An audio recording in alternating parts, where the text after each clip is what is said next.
Hello everyone, welcome all. सभी का स्वागत है मेरे चैनल में। आ गए हो वापस? चलो, अगर आ गए हो तो रिवीजन कंप्लीट कर लेते हैं फटाफट, है ना, बिना किसी देरी के। तो हमने अभी तक कहां तक कवर कर लिया है? मीनिंग हो गया है, इंपॉर्टेंस हो गया है, स्टेप्स हो गए हैं, रिक्रूटमेंट पूरा खत्म हो गया है। अब इस वीडियो में सिलेक्शन और ट्रेनिंग, इन दोनों को खत्म करते हैं। ठीक है, चैप्टर बढ़िया था, मैंने कहा था 8 से 10 नंबर देके जाएगा, मजबूत चैप्टर है। अब रिवीजन कर लिया होगा तो खत्म हो गया होगा। आगे बढ़ते हैं। देखो, समय नहीं खराब करेंगे, जल्दी जल्दी शुरू करेंगे। मैं नहीं चाहता क्योंकि इसमें बातों में ज्यादा टाइम वेस्ट किया जाए, फटाफट पढ़ाते हैं। ठीक है, तो सबसे पहले सिलेक्शन में टॉपिक क्या आते हैं? सिलेक्शन में टॉपिक आता है सिलेक्शन का मीनिंग, सिलेक्शन प्रोसेस, और सिलेक्शन प्रोसेस के अंदर एक सब टॉपिक मैंने बनाया है सिलेक्शन टेस्ट। हाउएवर वो पार्ट है प्रोसेस का, लेकिन एक साथ नहीं करेंगे। आगे बढ़ते हैं। तो रिक्रूटमेंट का मतलब पढ़ लिया था ना। रिक्रूटमेंट का मतलब था inviting applicants for the job. Applications बुलवाई जाती हैं कि आओ भैया हमारे यहां काम करो। और सिलेक्शन मतलब क्या होता है? Selecting the best prospective employee. ठीक है, out of the pool of a candidate. जितने भी लोग आए, जितने भी एप्लीकेंट्स आए हैं, सभी को तो नहीं रख लेंगे, जो सबसे अच्छे होंगे उनको सिलेक्ट करेंगे। तो सिलेक्शन क्या होता है? डेफिनेशन में देखा जाएगा तो it is a process of identifying and choosing the best person out of the number of prospective candidates. ठीक है, अब ये बेस्ट पर्सन कैसे निकाला जाता है? इसी के लिए टेस्ट वगैरह लिए जाते हैं, इसी के लिए इंटरव्यूज होते हैं। ठीक है, so recruitment was a positive process, क्योंकि वहां किसी भी तरीके का एलिमिनेशन नहीं होता है। लेकिन सिलेक्शन के टाइम पे क्या होता है? छटनी होती है। तो negative process as elimination of unqualified candidates begin. ठीक है, तो 2 पॉइंट। पहला, सिलेक्शन मतलब process of identifying and choosing the best person out of the prospective candidate, और दूसरा, it's a negative process as elimination of unqualified candidate begin. आगे बढ़ते हैं। Steps of staffing, steps of selection. Staffing के तो हमने पढ़ लिए थे। स्टेप्स ऑफ सिलेक्शन आते हैं।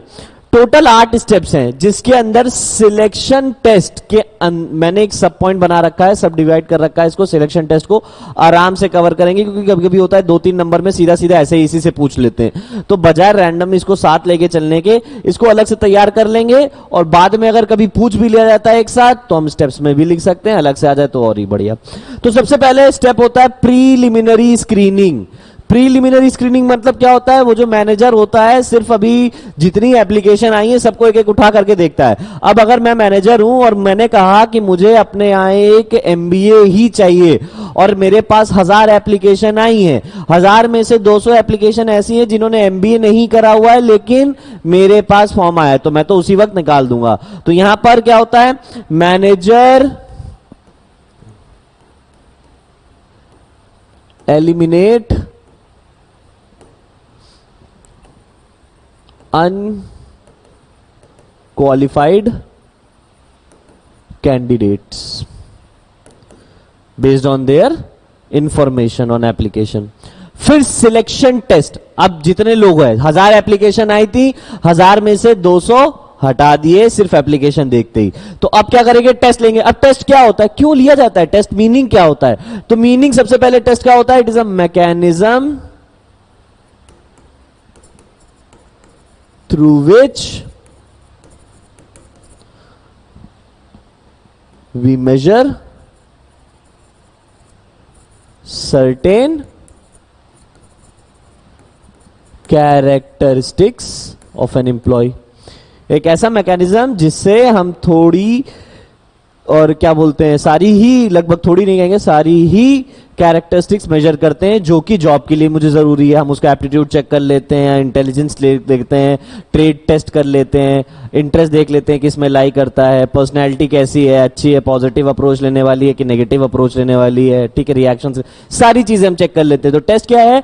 एक ऐसा मैकेनिज्म है जिससे हम एम्प्लॉय की हर एक कैरेक्टरिस्टिक्स को मेजर करते हैं। Next, employment interview. अब देखो, पहले 800 थे, फिर टेस्ट लिया, कुछ कम हुए, अब जैसे 800 में से 300 और चले गए तो बचे 500। 500 लोगों का इंटरव्यू हुआ। इंटरव्यू क्या होता है?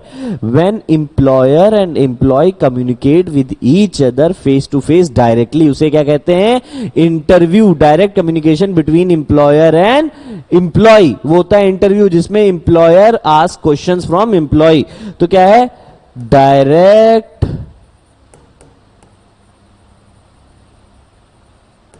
Communication between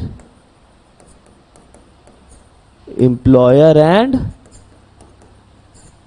employ. आगे बढ़ते हैं, रेफरेंस एंड बैकग्राउंड चेक। अब रेफरेंस एंड बैकग्राउंड चेक होता क्या है? अब भाई कुछ कुछ जगह पर ऐसा होता है, मैनेजर एक्स्ट्रा सिक्योर होता है, वो कहता है कि तुमने जो इन्फॉर्मेशन दी है वो बात तो ठीक है, तुमने टेस्ट क्लियर कर लिया वो बात भी ठीक है, लेकिन पहले कहां काम करते थे, वहां कितना पैसा मिलता था, ठीक है, कोई चोरी चकारी करके तो नहीं आए हो, आतंकवादी तो नहीं हो, अरे ऐसी बातें नहीं। लेकिन हाँ, रेफरेंस एंड बैकग्राउंड चेक किया जाता है। क्यों किया जाता है? तुम्हारी इंफॉर्मेशन जो तुमने सप्लाई करी है, क्या इसको कोई वैलिडेट कर सकता है, कोई प्रूफ कर सकता है? तो आप जहां काम कर रहे हो, आपके टीचर्स, आप कॉलेज कहां था, आपके बारे में कुछ तो जानते होंगे लोग, तो ये सारी चीजें बैकग्राउंड चेक में की जाती हैं। बैकग्राउंड चेक क्यों कराते हो भाई? कल को तुम्हारी कंपनी को कोई नुकसान ना हो, पता चले तुम फ्रॉड करके आए हो। मैं अगर कोई क्यों बैकग्राउंड कराऊंगा भैया? टेस्ट ले लिया, इंटरव्यू ले लिया, रख दो, नहीं, मैं देखूंगा भैया कल को कहीं तुम फ्रॉड रॉड करके तो नहीं आए हो, कुछ चोरी चकारी तो करके नहीं आए, तो हमने तुम्हारे बारे में पता लगाया, तुमने ये चीजें नाम लिखी थी, ये तुम्हारे रेफरेंस में थे, इन सबको कॉल करके पूछा कि जानते हैं कि नहीं जानते हैं, आप जिम्मेदारी लेंगे कि नहीं लेंगे, ये सारी कहानी, ठीक है। तो reference and background check. Next होता है सिलेक्शन डिसीजन। अब देखो, इतने प्रोसीजर होने के बाद, इतने स्टेप होने के बाद, टेस्ट ले लिया, इंटरव्यू ले लिया, उसके बाद रेफरेंस बैकग्राउंड चेक कर लिया, अब यहां पर मैनेजर डिसाइड करता है कि जितने लोग बचे हुए हैं उनको सिलेक्ट करना है कि नहीं। इतने क्लियर करने के बाद भी जितने लोग बचे उनमें भी सबका सिलेक्शन नहीं होता है। सिलेक्शन बड़ा मुश्किल है, पढ़ना बहुत पड़ेगा, ठीक है। तो सिलेक्शन डिसीजन क्या होता है कि अब यहां पर मैनेजर डिसाइड करता है कि out of the employees who have beat all these point like reference background, employment test वगैरह, इंटरव्यू, उसमें से भी किसको सिलेक्ट करें, क्योंकि at the end of the day ये मैनेजर पे गाज गिरती है कि अगर एम्प्लॉय ने आगे चल के अच्छा नहीं किया तो सिलेक्शन तुम्हारी वजह से खराब हुआ है, ठीक है। यहां पर सिलेक्शन डिसीजन लिया जाता है। मैनेजर किसका सिलेक्शन डिसीजन लेते हैं? कौन कौन सिलेक्ट, किस में से सिलेक्ट किए जाते हैं? जिन्होंने ये सारे क्लियर कर लिए होते हैं। अब सपोज करो 800, मैंने यहां पर कहा था कि 800 लोग बचे थे 1000 में से प्रीलिमिनरी स्क्रीनिंग में, फिर उसमें से सिलेक्शन टेस्ट दिया, 500 बचे, 500 के बाद इंटरव्यू हुआ तो 400 बचे, 400 के बाद रेफरेंस एंड बैकग्राउंड चेक हुआ तो 300 बचे। अब इन 300 लोगों में भी डिसाइड किया जाएगा कि टॉप 10, टॉप 20, टॉप 30, टॉप 50 कौन आए हैं। मतलब समझ रहे हो, एक तो मेहनत करके इतना आगे तक आए, उसमें भी टॉप लिया जा रहा है, नहीं। तो ऐसा ही होता है सिलेक्शन डिसीजन। चाहे तुम सरकारी नौकरी देखो, चाहे तुम अच्छी प्राइवेट फर्म देखो, जहां भी जाओगे वहां यही प्रोसीजर अपनाया जाता है एक तरीके से, ठीक है। सिलेक्शन डिसीजन अब इनमें से होगा। अब सपोज करो सिलेक्शन डिसीजन में हमने यहां पर 200 एम्प्लॉय सिलेक्ट कर लिए। इसका मतलब ये नहीं है वो जो 100 नहीं हुए वो बेकार हो गए, नहीं, वो कैजुअल कॉलर्स में चले जाते थे, उन्हीं का डेटा रख लिया जाता था, याद आया। नेक्स्ट, अब इन 200 में से मेडिकल एग्जामिनेशन होता है। मेडिकल एग्जामिनेशन सरकार क्या लेना देना भाई? बहुत लेना देना है। मैंने इतना प्रोसीजर किया, कंपनी क्या कर रही है, तुम्हारा टेस्ट ले रही है, इंटरव्यू कंडक्ट करा रही है, उसके बाद रेफरेंस बैकग्राउंड सारी चीजें चेक कर रही है, कॉल कर, तो वो अपना टाइम, अपने एफर्ट, अपने मनी दे रही है, ये सारी चीजें दे रही है कि नहीं दे रही है? जब वो इतना कुछ कर रही है तो उसके बाद अगर उसको ये पता चले कि मैंने जो एम्प्लॉय रखा हुआ है कि वो बीमार है, उसको कोई प्रॉब्लम हो रखी है, आने वाले 3 महीने में वो बीमार पड़ने वाला है, he is not medically fit, तब क्या होगा? तब तो कंपनी का नुकसान हो जाएगा कि उसने इतना पैसा खर्चा किया, फिर आगे चल के उसको ट्रेनिंग भी दे देगा, ट्रेनिंग में भी खर्चा होगा, और उसके बाद वो बीमार पड़ गया, तब तो ये दिक्कत वाली बात हो जाती है। तो इसीलिए मेडिकल एग्जामिनेशन कराया जाता है कि आप मेडिकली फिट है कि नहीं है, ये जानने के लिए। नेक्स्ट आता है जॉब ऑफर। जब आपने, अब जैसे सपोज करो मेडिकली फिटनेस में 150 लोग बच गए, देख रहे हो 1000 से स्टार्ट हुई थी, आखिरी में कितने बच रहे हैं? 150, ठीक है। आगे बढ़ते हैं। नेक्स्ट आता है कॉन्ट्रैक्ट ऑफ एम्प्लॉयमेंट, ठीक है। Contract of employment, contract of employment में क्या होता है? सॉरी, मेडिकल एग्जामिनेशन के बाद आता है जॉब ऑफर। जॉब ऑफर मतलब क्या है? Letter of appointment.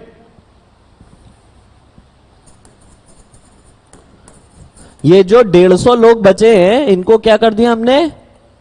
Job offer कर दी। अब जिसको जो जॉब मिल जाए, किसको प्रोडक्शन मिली होगी, किसी को टेक्निकल मिली होगी, किसी को फाइनेंस मिली होगी, किसी को मार्केटिंग मिली होगी, तो वो लेटर ऑफ अपॉइंटमेंट के थ्रू बताया जाता है कि आपको पर्टिकुलर कंपनी में किस तरीके की पोस्ट प्रोवाइड की जा रही है। तो ये हो गया जॉब ऑफर, ये हमने ऑफर कर दी, और जब वो एक्सेप्ट कर लेगा एम्प्लॉय, तब हम उसके साथ एक कॉन्ट्रैक्ट बनाएंगे। What is contract? Contract of employment, जिसमें सारे डॉक्यूमेंटेशन का काम होता है। इसका काम होता है डॉक्यूमेंटेशन का काम होता है। कैसा डॉक्यूमेंटेशन का काम?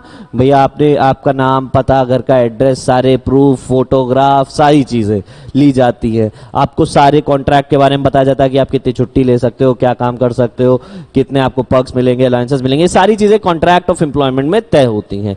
ये थे हमारे सिलेक्शन के प्रोसेस, ठीक है, या स्टेप्स ऑफ सिलेक्शन। सबसे पहले अनक्वालिफाइड एम्प्लॉयज को, जो कि एप्लीकेशंस के हिसाब से नहीं बैठ रहे, उनको हटाया। फिर selection test, mechanism through which certain characteristics of an employees are undertaken. Next, employee का इंटरव्यू लिया, एम्प्लॉयमेंट इंटरव्यू जिसे कहते हैं। इंटरव्यू देने के बाद क्या किया हमने? रेफरेंस एंड बैकग्राउंड चेक करा। रेफरेंस एंड बैकग्राउंड क्यों चेक करा? क्योंकि हमें जानना था कि जो भी इंफॉर्मेशन उसकी तरफ से आई है, उसके पास्ट वर्किंग रिकॉर्ड की, वो सही है कि नहीं। फिर सिलेक्शन डिसीजन, मैनेजर ये देखता है कि अब आउट ऑफ जितने हमने रेफरेंस एंड बैकग्राउंड चेक कराया है, उनमें से टॉप 20, टॉप 30, टॉप 50 को सिलेक्ट करना होता है। नेक्स्ट, मेडिकल एग्जामिनेशन की the employees which we have selected for the further verification, तो वो उनका क्या है, आर दे मेडिकली फिट और नॉट। ये जरूरी चीजें, ये जरूरी चीजें क्यों है? अगर वो मेडिकली फिट नहीं होंगे तो मेरा ही नुकसान है। क्यों नुकसान है? मैंने बता दिया। जॉब ऑफर कर दी, अब उनमें से जितने मेडिकली फिट हैं, लो भाई लेटर ऑफ अपॉइंटमेंट लो, तुम्हारी नौकरी पक्की। Next, contract of employment. Contract of employment जब उसने एक्सेप्ट कर ली, तब हमने उससे कॉन्ट्रैक्ट साइन करा लिया, सारे डॉक्यूमेंट्स ले लिए, वेरिफिकेशन कर दिया। यह आखिरी में होता है। ये थे हमारे स्टेप्स ऑफ स्टाफिंग, ठीक है। टोटल 8 स्टेप्स हैं, जिसमें सिलेक्शन टेस्ट की सिर्फ मीनिंग बताई हुई, टेस्ट नहीं बताया। टेस्ट देखो क्या होते हैं। सिलेक्शन टेस्ट 5 तरीके के हैं, 1, 2, 3, 4, 5। आगे बढ़ते हैं, ठीक है। सबसे पहला इंटेलिजेंस टेस्ट। देखो, इंटेलिजेंस टेस्ट और पर्सनैलिटी टेस्ट, ये 2 टेस्ट ऐसे होते हैं जो साइकोलॉजिकल टेस्ट होते हैं। तो कभी भी ये दोनों आ जाए तो चुपचाप लिख देना साइकोलॉजिकल टेस्ट, पहली चीज। तो इंटेलिजेंस टेस्ट, नाम में ही आ रहा है इंटेलिजेंस टेस्ट क्या होता है? ये आईक्यू मेजर करने के लिए होता है। Test to measure the IQ of an individual. तो ये हो गया इंडिविजुअल इंटेलिजेंस टेस्ट। दूसरा होता है एप्टीट्यूड टेस्ट।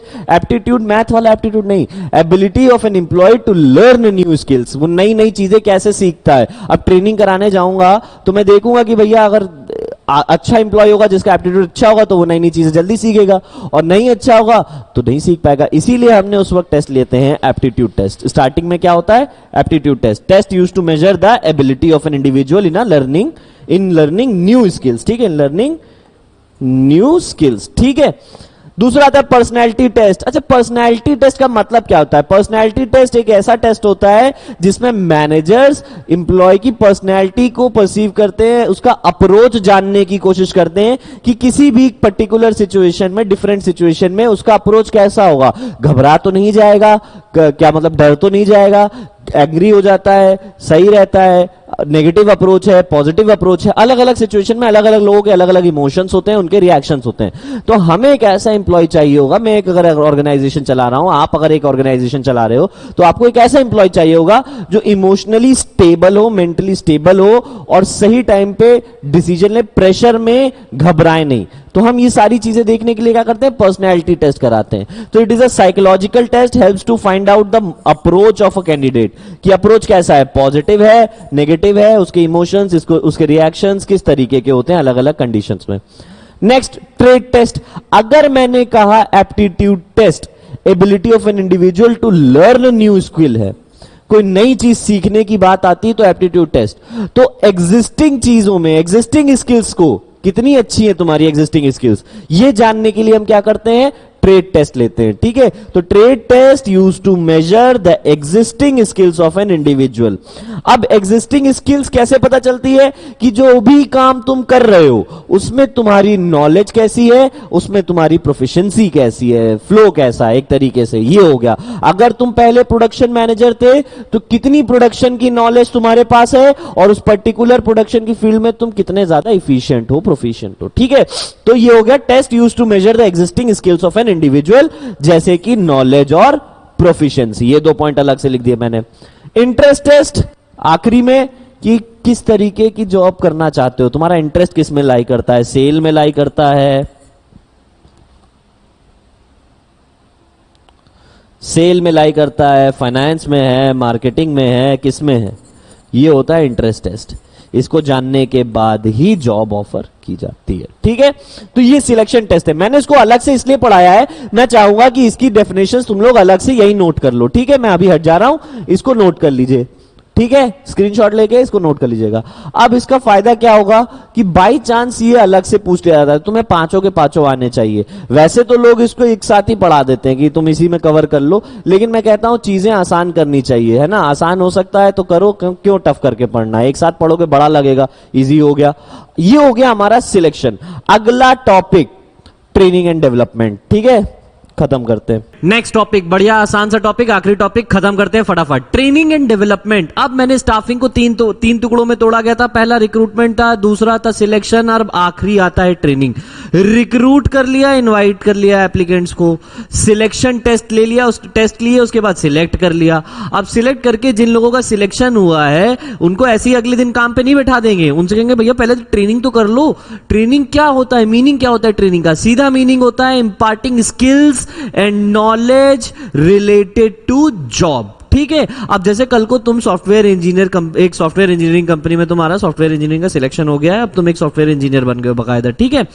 अब तो तुम अगले दिन से जाके थोड़ी ना सॉफ्टवेयर बनाने लगोगे, पहले तुम्हें ट्रेनिंग कराई जाएगी। अब उससे जिस भी सॉफ्टवेयर में तुम्हें काम करना है उससे रिलेटेड बातें सिखाई जाएंगी, उसकी नॉलेज पूरी तरीके से दी जाएगी, एप्लीकेशन सिखाई जाएगी, कई तरीके की चीजें सिखाई जाएंगी ताकि तुम्हारी इफिशियंसी बढ़े, ठीक है। अब एक ट्रेंड इंप्लॉय और एक अनट्रेंड इंप्लॉय में फर्क किस चीज का होता है कि भाई जो ट्रेंड इंप्लॉय होता है वो सेम चीज कम टाइम लेके कर देता है, मिनिमम कॉस्ट में कर देगा, और जो एक अनट्रेंड अनस्किल्ड इंप्लॉय होगा वो सेम टास्क ज्यादा टाइम में ज्यादा कॉस्ट पे करेगा, ठीक है।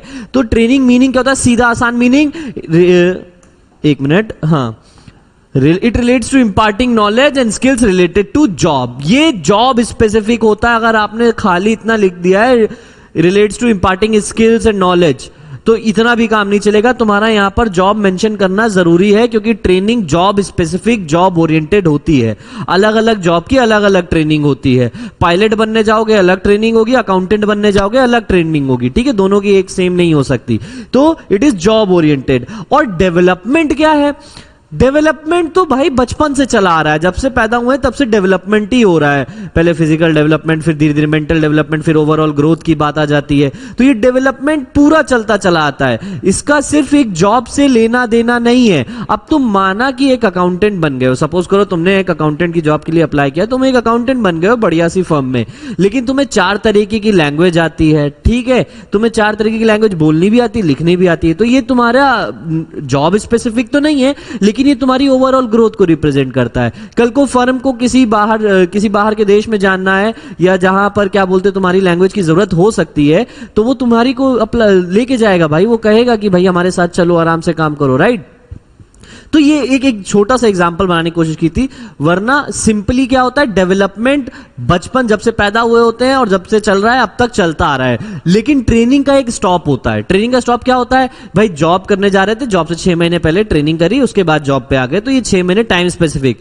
डेवलपमेंट टाइम स्पेसिफिक हो ही नहीं सकता है, वो तो शुरुआत से ही चलता आ रहा है, अभी भी चल रहा है। अब ये आपके ऊपर है, आप कितना ग्रो करना चाहते हो, कितनी चीजें सीखना चाहते हो जो फ्यूचर में आपके काम आएगी, ठीक है। तो डेवलपमेंट क्या है? It refers to learning opportunities designed to help employees grow. Opportunities designed for the employees to grow. कि भैया ऐसी अपॉर्चुनिटीज क्रिएट करना जिससे एम्प्लॉयज खुद का ग्रोथ कर सके, ताकि आने वाले समय में वो मैनेजमेंट के लिए भी एक बड़े एसेट बन सके। Next, it relates to overall growth of an individual. तो यहां पर क्या है? ये ओवरऑल ग्रोथ की बात कर रहा है, ये जॉब ओरिएंटेड नहीं है। आई होप यहां तक क्लियर हो गया हो। आगे बढ़ते हैं। अगला टॉपिक जो आता है वो है ट्रेनिंग, एजुकेशन, डेवलपमेंट, ठीक है। इसमें बड़ी मारामारी होती है, बच्चों को कंफ्यूजन होती है, तो मैं यहां समझा देता हूं, ठीक है। तो सबसे पहले एक एक करके 3 पॉइंट में तोड़ा है। सबसे पहले मीनिंग क्या है? ट्रेनिंग का मीनिंग है process of imparting knowledge and skills related to job, सबको समझ में आ गया। एजुकेशन क्या होता है? एजुकेशन इसलिए होता है ताकि तुम्हारी लॉजिकल बढ़ सके, अंडरस्टैंडिंग नॉलेज बढ़ सके। इसका तुम्हारी ट्रेनिंग से कोई ऐसा सच इतना वो नहीं है। एजुकेशन एक अंडरस्टैंडिंग एंड मैच्योरिटी लाने के लिए होता है, सही डिसीजन मेकिंग, साइंटिफिक अप्रोच रखने के लिए एक एजुकेशन जरूरी होता है। ठीक है, आप समझिएगा। तो it is covered with improving general knowledge and understanding. तुम्हारी जीके जनरल नॉलेज, आजू बाजू क्या हो रहा है तुम्हें पता होना चाहिए, समझ में आना चाहिए। ठीक, और अंडरस्टैंडिंग। और डेवलपमेंट मैंने बताया ओवरऑल ग्रोथ, तो process of overall growth of an employee, meaning बड़ा आसान। ये क्या है? जनरल नॉलेज एंड अंडरस्टैंडिंग, और ये क्या है? Overall growth. तो डेवलपमेंट मेरे हिसाब से बहुत बड़ा टर्म है, इसके अंदर ट्रेनिंग, एजुकेशन सब आ जाता है, क्योंकि जितना ज्यादा आप ट्रेन करोगे, जितना ज्यादा आपके पास एजुकेशन होगा, ओवरऑल डेवलपमेंट उतना ही होता जाएगा। तो डेवलपमेंट इन तीनों में सबसे बड़ा टर्म हो गया। आगे बढ़ते हैं। ट्रेनिंग जो होती है वो जॉब ओरिएंटेड होती है, एजुकेशन जॉब के हिसाब से नहीं होती, एजुकेशन नॉलेज ओरिएंटेड होती है। नेक्स्ट, डेवलपमेंट करियर ओरिएंटेड होता है। तो आखिरकार करियर जितना लंबा उतना ज्यादा लंबा डेवलपमेंट तुम्हारा चलता ही रहेगा। पहले ऐसा डेवलपमेंट ऐसा होता है कि पहले आदमी एंटरप्रेन्योर था, फिर क्या बोलते हैं चैरिटी करने लग गया, फिर फिलैंथ्रोपिस्ट बन गया है। अब इस तरीके से ओवरऑल डेवलपमेंट चलता चला रहा है, वो भी ग्रो करते गए, आपको भी ग्रो कराते गए। तो डेवलपमेंट लंबा प्रोसेस चल रहा है। आगे बढ़ते हैं। It improves efficiency. हाँ भाई, मैंने क्या बताया था? एक ट्रेन्ड एम्प्लॉय और एक अनट्रेन्ड एम्प्लॉय में फर्क किस बात का होता है? एफिशिएंसी का। ट्रेन्ड एम्प्लॉय वही काम कम समय में कर लेता है और अनट्रेन्ड एम्प्लॉय क्या करता है? वही काम ज्यादा समय में करता है। Next, focus is to develop logical and rational mind. Education का मेन फोकस क्या होता है? एजुकेशन का मेन फोकस होता है कि एक लॉजिकल और रैशनल माइंडसेट क्रिएट किया जा सके। आज तुम पढ़ाई लिखाई कर रहे हो ताकि तुम सही और गलत में फर्क जान सको। ठीक है, आगे बढ़ते हैं। आगे बढ़ते हैं। Personality development of employee. Development क्या होता है? डेवलपमेंट का मेन फोकस क्या होता है? आदमी के डेवलपमेंट का मेन फोकस होता है कि भैया उसकी ओवरऑल ग्रोथ हो, उसकी ओवरऑल पर्सनैलिटी डेवलप करे। ठीक है, ये हो गया डेवलपमेंट। तो ऑटोमेटिकली ये दोनों चीजें इसमें इन्वॉल्व हो जाती हैं, इंक्लूड हो जाती हैं। तो ये 3 पॉइंट बताए थे। पहला मीनिंग, दूसरा क्या बोलते हैं ओरिएंटेड, किस तरीके पे ओरिएंटेड होता है। नेक्स्ट होता है मेन फोकस क्या है। ट्रेनिंग का फोकस होता है इफिशिएंसी इंप्रूव करना, एजुकेशन का फोकस होता है अंडरस्टैंडिंग और डेवलपमेंट, रैशनल माइंडसेट क्रिएट करना, डेवलपमेंट का मेन फोकस होता है पर्सनैलिटी डेवलप करना। क्लियर? इतने 3 पॉइंट हो गए हमारे, नोट कर लीजिएगा। आगे बढ़ते हैं। अब आखिरी टॉपिक चैप्टर का आ रहा है मित्रों। आखिरी टॉपिक है हमारा ट्रेनिंग एंड ट्रेनिंग मेथड। तो ट्रेनिंग मेथड 2 तरीके से होती है, एक ऑन द जॉब और एक ऑफ द जॉब। दोनों मार्क कर लीजिए। ऑन द जॉब में 2 ही आ रहे हैं, एक अप्रेंटिसशिप और दूसरा इंटर्नशिप, और ऑफ द जॉब में वेस्टिबुअल ट्रेनिंग। बहुत आसान है, समझिएगा। ऑन द जॉब, जॉब के साथ साथ ट्रेनिंग कर रहे हो, जॉब भी कर रहे हो, ट्रेनिंग भी कर रहे हो। ऑफ द जॉब मतलब क्या होता है कि पहले जॉब से पहले आपको ट्रेनिंग प्रोवाइड की और उसके बाद जब आपकी ट्रेनिंग कंप्लीट हो गई तब आपको जॉब पे भेजा गया, ऑफ द जॉब। तो ऑन द जॉब में 2 तरीके से बताए गए हैं। अप्रेंटिसशिप होता क्या है? अप्रेंटिसशिप होता है कि इसमें ट्रेनी को एक मास्टर वर्कर के अंडर रखा जाता है। मास्टर वर्कर के अंदर, अरे यार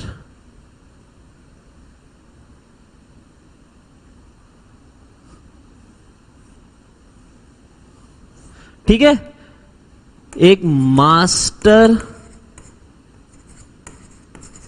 वर्कर के अंदर रखा जाता है। ठीक है, मास्टर वर्कर करके क्या है? वो गाइड करता है, इंस्ट्रक्ट करता है ट्रेनी।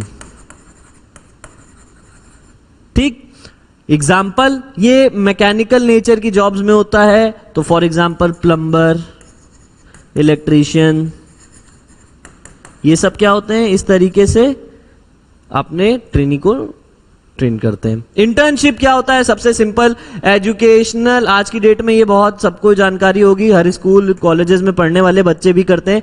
एजुकेशनल इंस्टीट्यूशंस जो हो गए, एजुकेशनल इंस्टीट्यूशन प्लस कंपनीज मिल के क्या करती हैं? सर्टिफिकेशन प्रोग्राम करती हैं और उसको इंटर्नशिप के अंदर डालती हैं कि आइए हमारे यहाँ। अब कॉलेजेस में आ जाते हैं कि इंटर्नशिप के लिए अप्लाई करना है तो कंपनी के थ्रू, कॉलेज के थ्रू ही कंपनी में चले जाते हैं। ये भी एक इंटर्नशिप प्रोग्राम है। ठीक है, वैसे तो सीधी भाषा में होता है फ्री में काम करना इंटर्नशिप मतलब, लेकिन ऐसा लिख नहीं सकते, आएगा एग्जाम में। वेस्टिबुअल ट्रेनिंग, ठीक है, वेस्टिबुलर ट्रेनिंग में क्या होता है, इंप्लॉय जो होते हैं वो सेम इक्विपमेंट पे काम करते हैं जो कि उनको वर्क प्लेस पे मिलेंगे, लेकिन एक्चुअल वर्क प्लेस से दूर। जनरली ये होता है जब भी सोफिस्टिकेटेड मशीनरीज की बात आती है।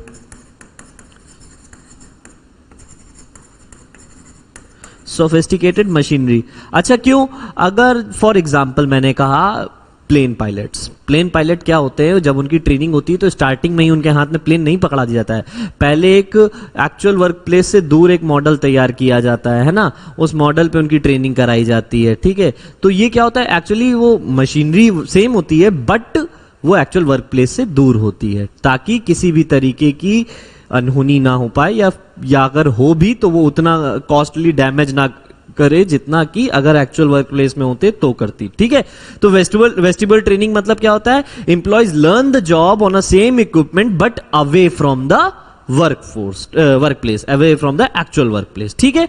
एक इन्वायरमेंट क्रिएट करने की कोशिश होती है जहां पर एक्चुअल वर्क प्लेस जैसा ही इन्वायरमेंट क्रिएट किया जाता है बट वो एक्चुअल वर्क प्लेस नहीं होती है, ठीक है। ये हो गए हमारा ट्रेनिंग मेथड कंप्लीट।